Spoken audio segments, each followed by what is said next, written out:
दोस्तों, आज हम बात करने जा रहे हैं एक ऐसे विषय की जो हजारों वर्षों से मानव सभ्यता को बांटता रहा है, धर्म और दर्शन को टकराव की स्थिति में लाता रहा है और आत्मा को यह सोचने पर मजबूर करता रहा है कि आखिर सच क्या है, मांसाहार पाप है या पुण्य। इस प्रश्न के उत्तर में आपको सैकड़ों तर्क मिलेंगे, पुराणों से लेकर गीता तक, बौद्ध धर्म से लेकर विज्ञान तक। लेकिन जब हम इस रहस्य की गहराई में उतरते हैं तो पता चलता है कि यह विषय केवल भोजन की आदतों का नहीं, बल्कि आत्मा की दिशा और भविष्य की यात्रा का प्रश्न है। कहा जाता है कि इंसान जो खाता है वही उसकी चेतना बन जाती है और चेतना ही तय करती है कि आत्मा मृत्यु के बाद किस लोक की ओर प्रस्थान करेगी। अब सोचिए दोस्तों, अगर किसी जीव की हत्या करके उसका मांस खाया जाए तो क्या उस जीव की पीड़ा, उसका भय और उसका दर्द हमारी आत्मा पर भी अंकित नहीं हो जाता?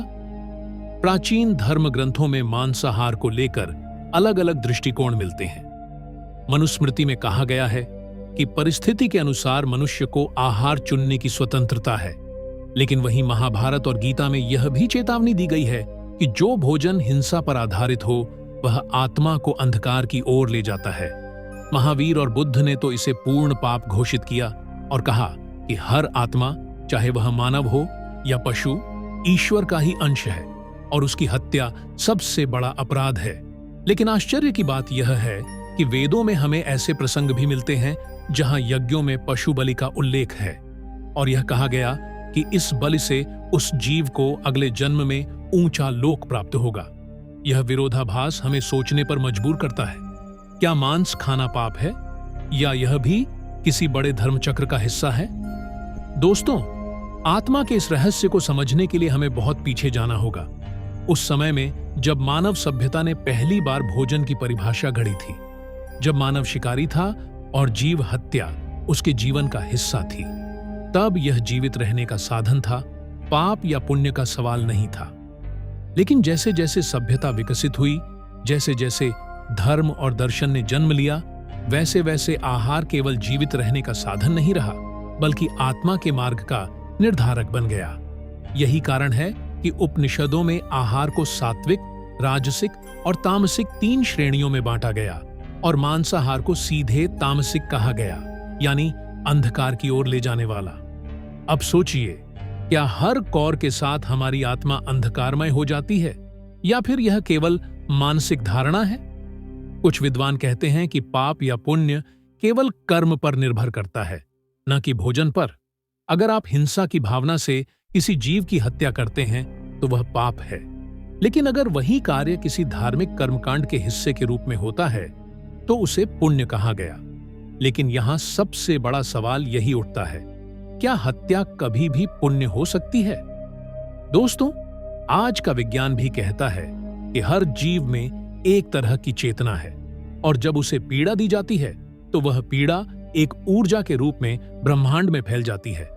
जब हम उस मांस का सेवन करते हैं तो वह ऊर्जा हमारी आत्मा में प्रवेश करती है। यह ऊर्जा हमारे विचारों, हमारे कर्मों और हमारे भविष्य पर असर डालती है। तो क्या विज्ञान भी वही कह रहा है जो धर्म ग्रंथ हजारों साल पहले कह चुके थे?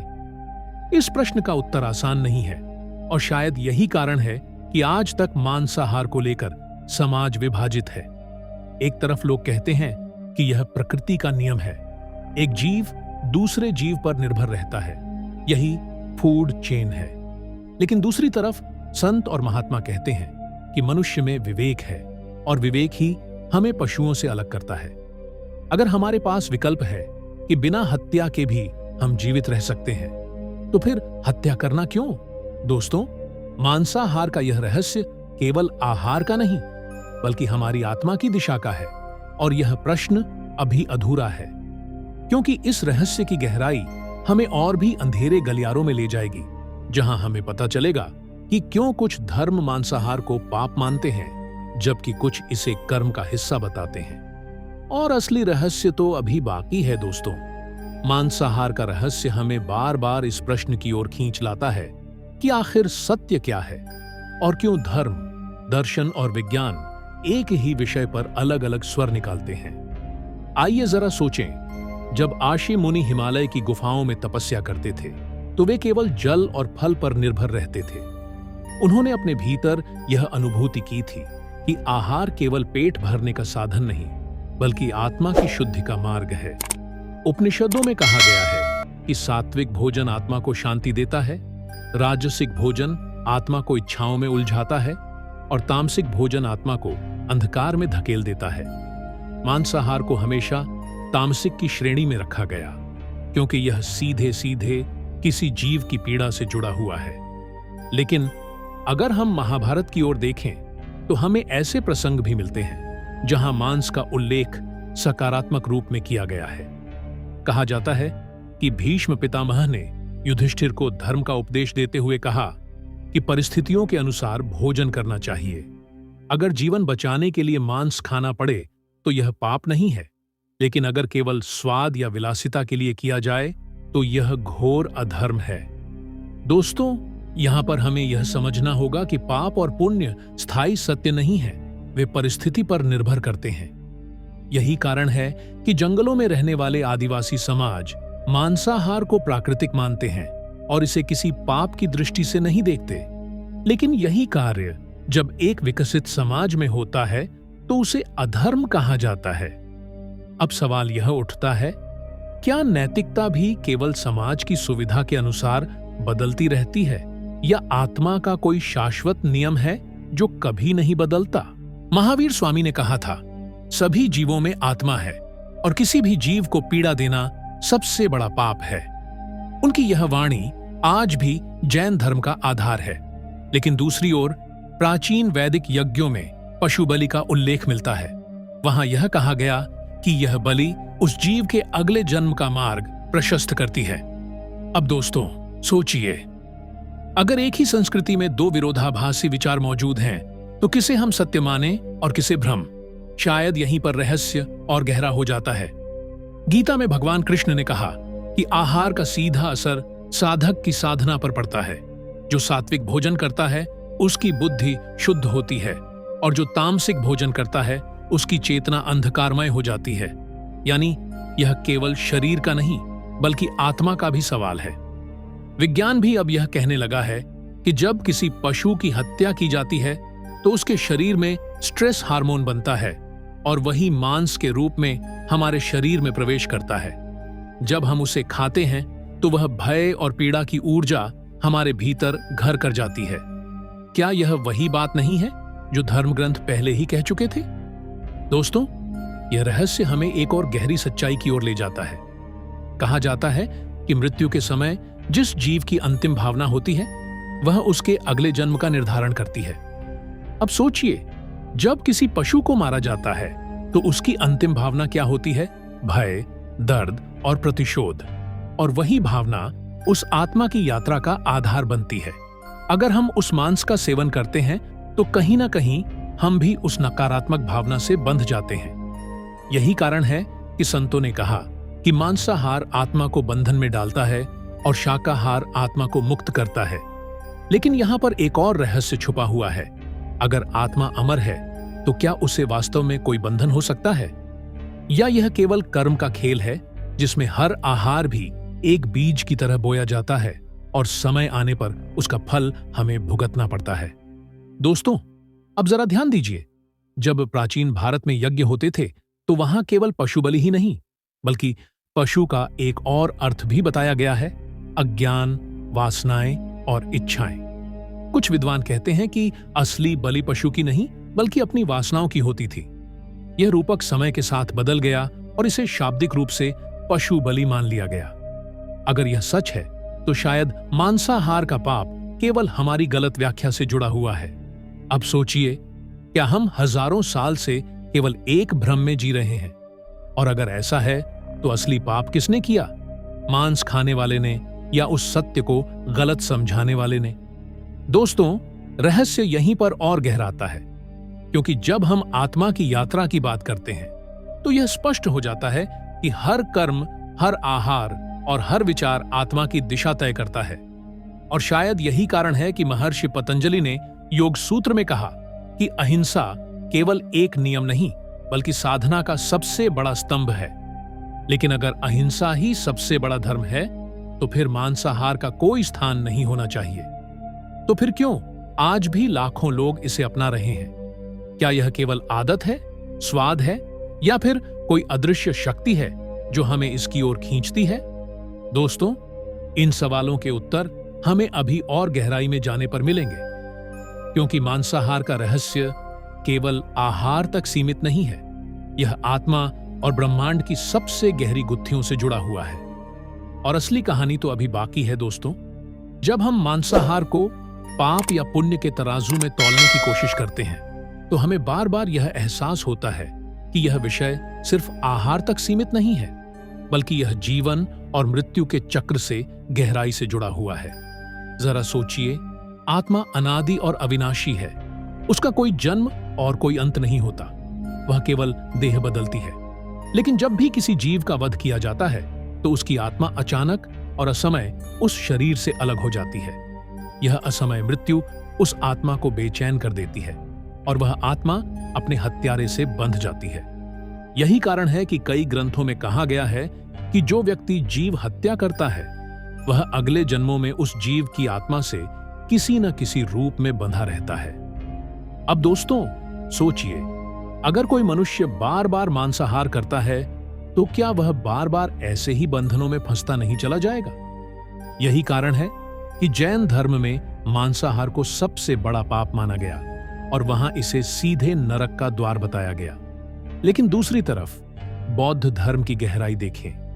बुद्ध ने अपने शिष्यों से कहा था कि अगर किसी जीव की हत्या तुम्हारे लिए की गई है, तो उस मांस का सेवन मत करना, क्योंकि वह घोर पाप है।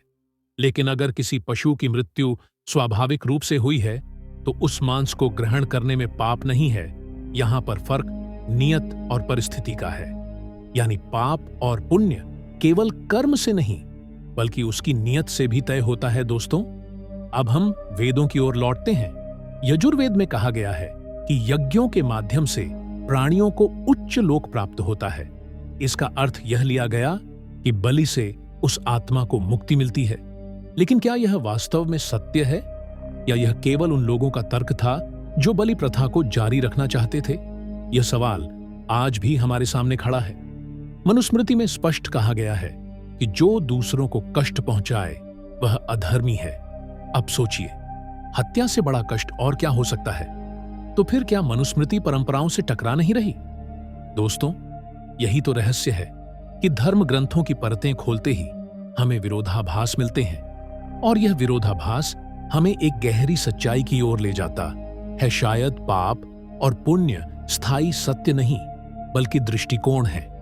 जैसे अंधे लोग हाथी को अलग अलग अंग से पकड़कर उसका अलग अर्थ निकालते हैं, वैसे ही इंसान भी धर्म ग्रंथों से अपनी सुविधा के अनुसार व्याख्या निकालता है। लेकिन आत्मा का सत्य शायद इससे कहीं गहरा है। दोस्तों, अब जरा विज्ञान की ओर भी देखें। वैज्ञानिक शोध बताते हैं कि पौधों में भी संवेदना होती है, वे भी दर्द महसूस कर सकते हैं। तो अगर दर्द देना ही पाप है, तो शाकाहार भी उससे मुक्त नहीं है। लेकिन यहां पर एक फर्क है। पौधे का जीवन और उसकी संवेदनाएं पशु के जीवन जितनी विकसित नहीं है। पशु की चीख और उसकी पीड़ा आपको सीधे सुनाई देती है, पौधे की पीड़ा अदृश्य है। यही कारण है कि धर्म ने मांसाहार को अधिक घोर पाप बताया। लेकिन फिर भी क्या हमें यह स्वीकार करना चाहिए कि हर आहार किसी न किसी रूप में हिंसा ही है? अगर ऐसा है, तो क्या मनुष्य कभी पूर्ण अहिंसक हो सकता है? शायद नहीं। लेकिन यहां पर रहस्य और गहरा हो जाता है, क्योंकि धर्म ग्रंथ कहते हैं कि अहिंसा केवल बाहरी कर्म नहीं, बल्कि आंतरिक भाव भी है। यानी अगर आपने किसी जीव की हत्या नहीं की, लेकिन उसके प्रति आपके मन में हिंसा की भावना है, तो वह भी पाप है। और अगर परिस्थिति ने आपको मजबूर किया और आपने बिना हिंसा की भावना के कुछ किया, तो उसका पाप उतना गहरा नहीं है। यही कारण है कि गीता में भगवान कृष्ण ने युद्ध भूमि में अर्जुन से कहा, युद्ध करो, क्योंकि यह तुम्हारा धर्म है। अब सोचिए दोस्तों, युद्ध में कितनी हिंसा और कितनी हत्याएं होती हैं, लेकिन फिर भी उसे धर्म कहा गया। तो क्या मांसाहार भी कुछ परिस्थितियों में धर्म हो सकता है? यही प्रश्न हमें बेचैन करता है। दोस्तों, जब हम आत्मा की दृष्टि से देखें, तो स्पष्ट हो जाता है कि हर आहार, हर कर्म, हर हत्या एक बीज की तरह है। वह बीज हमारे जीवन के अगले चरण में फल देता है। और यही कारण है कि संतों ने कहा कि मांसाहार आत्मा को नीचे खींचता है और शाकाहार ऊपर उठाता है। लेकिन असली रहस्य अभी भी बाकी है, क्योंकि जब हम ब्रह्मांड की गहराई में देखते हैं तो यह प्रश्न और बड़ा हो जाता है। क्या आत्मा सच में भोजन से प्रभावित होती है, या यह केवल शरीर और मन तक सीमित है? अगर आत्मा अमर है तो क्या उसे भोजन की ऊर्जा वास्तव में बदल सकती है, या यह केवल हमारी चेतना का भ्रम है? दोस्तों, यह प्रश्न हमें आत्मा के वास्तविक स्वरूप की ओर ले जाता है, और शायद जब तक हम आत्मा को नहीं समझेंगे तब तक यह तय करना असंभव होगा कि मांसाहार पाप है या पुण्य। और यही कारण है कि यह रहस्य आज भी अनसुलझा है। और असली कहानी तो अभी बाकी है दोस्तों। अब तक हमने देखा कि धर्म ग्रंथों, दर्शन और विज्ञान में मांसाहार को लेकर कितने विरोधाभास और रहस्य छिपे हुए हैं। लेकिन जब हम इस विषय को और गहराई से देखते हैं तो पता चलता है कि मांसाहार केवल आहार का प्रश्न नहीं, बल्कि सभ्यता और संस्कृति का आईना है। सोचिए, जब मानव सभ्यता शिकार पर आधारित थी तब मांसाहार ही जीवन का आधार था। उस समय इसे न पाप कहा गया न पुण्य, यह केवल अस्तित्व का साधन था। लेकिन जैसे जैसे मनुष्य ने कृषि को अपनाया, जैसे जैसे गांव और नगर बसने लगे, वैसे वैसे भोजन का स्वरूप भी बदल गया। अब इंसान के पास विकल्प था। वह चाहे तो पौधों से अपना पेट भर सकता था, या फिर पशु का मांस खाकर भी जीवित रह सकता था। इसी विकल्प ने धर्म और दर्शन को जन्म दिया। आर्षियों ने जब ध्यान और साधना के दौरान यह अनुभव किया कि सात्विक भोजन से मन शांत होता है, तो उन्होंने मांसाहार को त्याज्य बताया। लेकिन साथ ही योद्धा वर्ग, क्षत्रिय ने हमेशा इसे अपनी शक्ति का स्रोत माना। महाभारत में भीम जैसे योद्धाओं के बारे में कहा गया है कि वे मांसाहार से अपनी ताकत बनाए रखते थे। तो सवाल यह है कि अगर मांसाहार पाप है, तो फिर धर्म के सबसे बड़े ग्रंथ में इसे क्यों स्वीकार किया गया? शायद इसका उत्तर यही है कि धर्म केवल आत्मा का मार्ग नहीं दिखाता, बल्कि समाज की जरूरतों के अनुसार भी बदलता रहता है। दोस्तों, अब जरा बौद्ध धर्म की ओर लौटते हैं। बुद्ध ने अपने अनुयायियों से कहा था कि हिंसा से दूर रहो, लेकिन उन्होंने कभी यह नहीं कहा कि केवल शाकाहार ही धर्म है। उन्होंने यह कहा कि अगर हत्या तुम्हारे लिए की गई है तो वह मांस मत खाओ, लेकिन अगर किसी पशु की मृत्यु स्वाभाविक रूप से हुई है तो वह पाप नहीं है। इसका अर्थ यह हुआ कि पाप और पुण्य केवल कर्म पर नहीं, बल्कि नियत और परिस्थिति पर निर्भर करते हैं। जैन धर्म इससे बिल्कुल अलग दृष्टिकोण रखता है। महावीर ने कहा कि हर आत्मा में परमात्मा है और किसी भी जीव को कष्ट पहुंचाना सीधा पाप है। यही कारण है कि जैन साधु चलते समय झाड़ू से रास्ता साफ करते हैं, ताकि अनजाने में भी किसी छोटे जीव की हत्या ना हो। यहां तक कि वे पानी पीने से पहले उसे छानते हैं, ताकि कोई सूक्ष्म जीव न मर जाए। अब सोचिए दोस्तों, दो धर्म जो एक ही समय में भारत भूमि पर फले फूले मांसाहार को लेकर कितने अलग दृष्टिकोण रखते हैं। एक कहता है परिस्थिति और नियत के आधार पर मांस पाप नहीं है, दूसरा कहता है कि किसी भी परिस्थिति में यह पाप है। तो आखिर सच कौन सा है? दोस्तों, जब हम गीता की ओर देखते हैं तो वहां स्पष्ट कहा गया है कि आहार शुद्ध हो तो साधना सफल होती है। यानी भोजन केवल शरीर का नहीं, साधना का हिस्सा है। जो साधक सात्विक आहार करता है उसकी चेतना ऊपर उठती है, और जो तामसिक आहार करता है वह अंधकार की ओर खींचता है। अब सोचिए, अगर आहार का सीधा संबंध साधना और आत्मा की यात्रा से है, तो क्या यह तय नहीं करता कि मांसाहार हमें किस दिशा में ले जाएगा? विज्ञान भी अब यही कह रहा है। शोध बताते हैं कि जब किसी पशु को मारा जाता है तो उसका शरीर स्ट्रेस हार्मोन से भर जाता है। जब हम उसका मांस खाते हैं तो वह भय और पीड़ा की ऊर्जा हमारे भीतर प्रवेश कर जाती है। यही कारण है कि कई लोग मांस खाने के बाद बेचैनी, क्रोध और हिंसा की प्रवृत्ति महसूस करते हैं। तो क्या विज्ञान उस सत्य की पुष्टि कर रहा है जो ऋषियों ने हजारों साल पहले अनुभव किया था? दोस्तों, लेकिन यहां एक और गहरी गुत्थी है। अगर मांसाहार सचमुच इतना पाप है, तो फिर यह संसार अब तक इससे मुक्त क्यों नहीं हुआ? क्यों आज भी करोड़ों लोग इसे अपना रहे हैं? क्या यह केवल स्वाद की आदत है या फिर कोई अदृश्य शक्ति है जो आत्मा को बार बार हिंसा की ओर खींचती है? शायद यह वही कर्म का चक्र है जिसे समझना इतना आसान नहीं। कहा जाता है कि जब कोई व्यक्ति मांसाहार करता है तो वह केवल अपने शरीर को नहीं बल्कि अपनी आत्मा को भी एक बंधन में डालता है, और जब वही आत्मा अगले जन्म में आती है तो वह बंधन उसे फिर उसी दिशा में खींचता है। यही कारण है कि आदतें जन्म जन्मांतर तक चलती हैं। दोस्तों, अब सोचिए, क्या यह संभव है कि जो लोग मांसाहार करते हैं उनकी आत्मा पिछले जन्म में भी उसी चक्र में बंधी रही हो? और अगर ऐसा है तो क्या आत्मा कभी इस चक्र से मुक्त हो सकती है? शायद तभी जब वह अहिंसा को अपनाए। लेकिन यह इतना सरल नहीं है, क्योंकि जैसा हमने पहले कहा, अहिंसा केवल बाहरी कर्म नहीं बल्कि आंतरिक भाव भी है।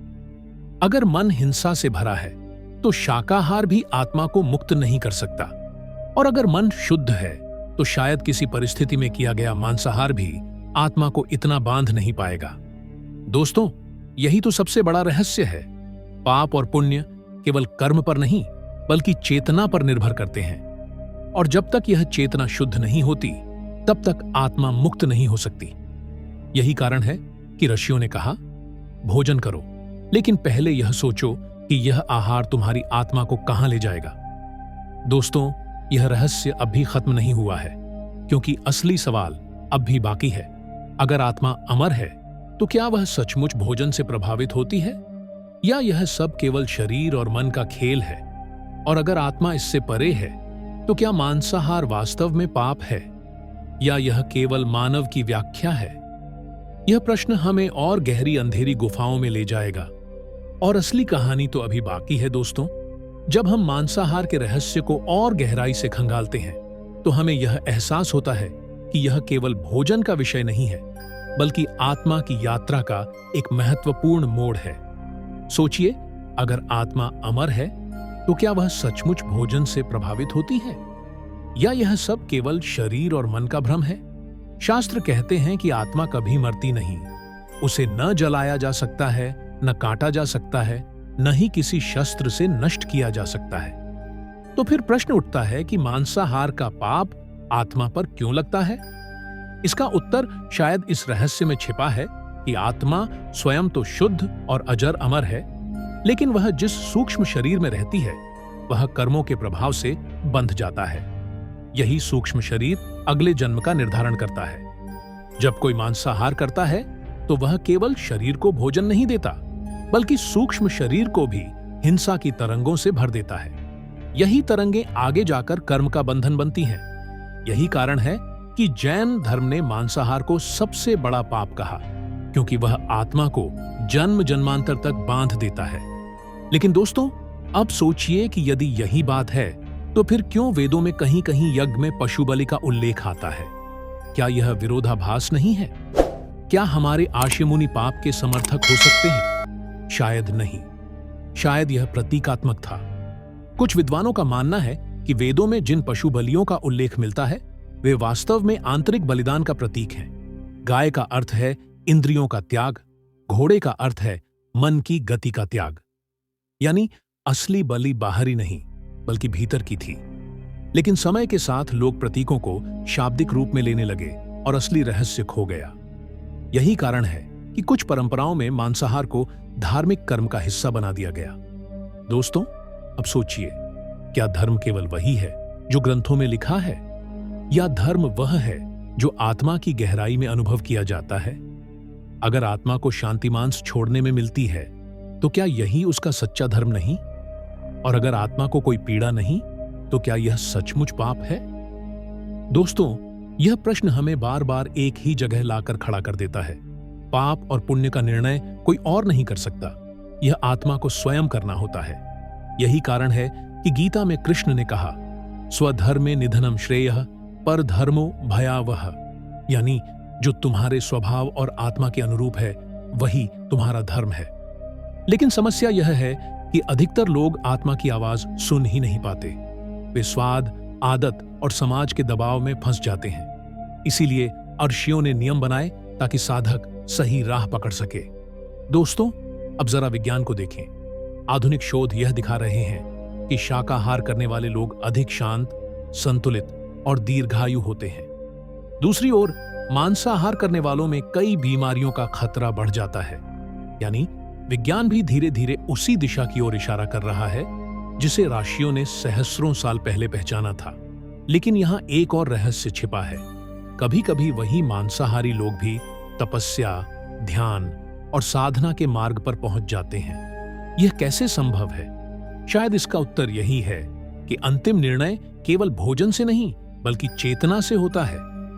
अगर मन हिंसा से भरा है तो शाकाहार भी मुक्त नहीं कर सकता, और अगर मन शुद्ध है तो कभी कभी मांसाहार भी आत्मा को इतना बांध नहीं पाता। लेकिन दोस्तों, यह अपवाद है, नियम नहीं। नियम यही है कि हिंसा आत्मा को बंधन में डालती है, और यही कारण है कि संतों ने हमेशा कहा, अहिंसा परम धर्म सोचिए। जब एक साधारण आहार भी आत्मा की यात्रा को बदल सकता है, तो क्या यह विषय केवल पाप और पुण्य का सवाल है या यह हमारी मुक्ति का रहस्य है? यही कारण है कि आज भी यह सवाल हमें बेचैन करता है। मांसाहार पाप है या पुण्य? और दोस्तों, आज हम इस पूरी यात्रा के अंतिम चरण पर पहुंच चुके हैं। अब तक हमने मांसाहार के रहस्य को अलग अलग दृष्टिकोणों से देखा, धर्म ग्रंथों से, दर्शन से, विज्ञान से और सबसे अहम आत्मा की दृष्टि से। हमने जाना कि आदिकाल में जब इंसान शिकारी था, तब मांसाहार उसकी जीवित रहने की आवश्यकता थी। पाप या पुण्य का प्रश्न ही नहीं था। लेकिन जैसे जैसे सभ्यता बदली, कृषि आई और मनुष्य के पास विकल्प आया, तभी यह सवाल उठने लगा, क्या हिंसा करके भोजन करना धर्म है या अधर्म? फिर हमने आर्षियों और मुनियों की बातें देखी। जहां एक ओर जैन धर्म ने इसे परम पाप कहा, तो वहीं बौद्ध धर्म ने परिस्थिति और नियत पर जोर दिया। वेदों और उपनिषदों में जहां इसे प्रतीकात्मक बलि के रूप में देखा गया, वहीं गीता ने साफ कहा कि आहार ही साधना की दिशा तय करता है। हमने यह भी देखा कि विज्ञान ने कैसे यह साबित किया कि मांसाहार के साथ पशु का भय और पीड़ा भी हमारे शरीर में प्रवेश करती है, जो हमें क्रोध, हिंसा और रोग की ओर धकेलती है। और यह भी जाना कि सात्विक आहार हमारे मन और आत्मा को शांत बनाता है, जिससे साधना सरल होती है। दोस्तों, हमने यह भी समझा कि पाप और पुण्य का असली आधार केवल कर्म नहीं बल्कि चेतना है। अगर मन हिंसा से भरा है तो शाकाहार भी आत्मा को मुक्त नहीं कर सकता, और अगर मन शुद्ध है तो कभी कभी परिस्थिति में हुआ मांसाहार भी उतना गहरा बंधन नहीं बनाता। लेकिन नियम यही है कि हिंसा बंधन है और अहिंसा मुक्ति का मार्ग। यही कारण है कि संतों ने कहा, अहिंसा परम धर्म। अब सोचिए दोस्तों, मृत्यु के बाद आत्मा जब अपने कर्मों का लेखा जोखा देखती है, तब क्या केवल इतना दर्ज होता है कि उसने मांस खाया या नहीं? नहीं, वहां यह दर्ज होता है कि उसने किसी जीव को पीड़ा दी या नहीं, और वह पीड़ा किस भाव से दी। यही कर्म अगले जन्म का निर्धारण करते हैं। अगर आत्मा बार बार हिंसा की ओर झुकती है तो वह जन्म जन्मांतर तक उसी बंधन में फंस जाती है, और अगर आत्मा एक दिन अहिंसा को अपना लेती है तो धीरे धीरे वह मुक्त होने लगती है। यही है पाप और पुण्य का असली रहस्य। यह केवल शरीर का नहीं बल्कि आत्मा की यात्रा का प्रश्न है। दोस्तों, अब तक की यात्रा को समेटते हुए हम कह सकते हैं कि आदिकाल में मांसाहार आवश्यकता था। धर्मों में इस पर अलग अलग दृष्टिकोण बने। आर्षियों और मुनियों ने सात्विक आहार को साधना का साधन बताया। विज्ञान ने भी पुष्टि की कि हिंसा और पीड़ा की ऊर्जा हमारे भीतर प्रवेश करती है, और अंततः यह सवाल पाप या पुण्य का नहीं बल्कि आत्मा की चेतना का है। तो दोस्तों, अब आखिरी सवाल आपसे, जब आप भोजन की थाली में बैठते हैं तो क्या आप केवल शरीर को तृप्त कर रहे हैं या आत्मा को भी किसी दिशा में भेज रहे हैं? यही वह पल है जहां निर्णय होता है कि मांसाहार आपके लिए पाप है या पुण्य।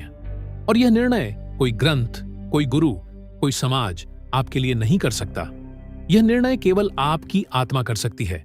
यही इस पूरी यात्रा का सार है। मांसाहार न तो पूर्ण पाप है, न ही पूर्ण पुण्य। यह आत्मा की परीक्षा है, और जो आत्मा इस परीक्षा में सफल होती है वही जन्म और मृत्यु के चक्र से मुक्त हो जाती है। दोस्तों, अगर आपको यह रहस्यपूर्ण यात्रा पसंद आई हो तो इस वीडियो को लाइक करें, चैनल को सब्सक्राइब करें और अपने दोस्तों के साथ शेयर जरूर करें ताकि और लोग भी आत्मा और कर्म के इन अनकहे रहस्यों को जान सकें।